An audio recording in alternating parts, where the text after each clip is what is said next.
So one important thing in multiple myeloma CAR T treatment is the successful production of CAR T cells. So from our first experience with ide-cel and cilta-cel, we experienced some out-of-spec manufacturing. That means that the CAR T cells did not fulfill the criteria to be a proper medical product. But we try to analyze which predicts overall OOS production of CAR T cells. Interestingly enough, the application of chemotherapy 6 months before treatment was associated with OOS production, and we also focused on bispecific antibodies before apheresis.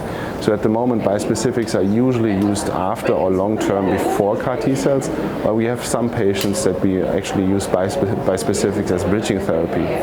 And it became clear that actually the close connection of bispecific antibodies to apheresis is connected to OOS. But if you wait for a washout, for example, for at least 4 to 8 weeks, you can manufacture CAR T cells during treatment with bispecific antibodies. So I think that's very beneficial at the moment, because most of our third-line relapsed refractory myeloma patients who are eligible for CAR T have failed all treatments and have limited bridging options. But this is the first evidence, to best of my knowledge, where we can show that bridging with bispecifics is possible, so they respond to the treatment. So this is a great path to a successful CAR T treatment.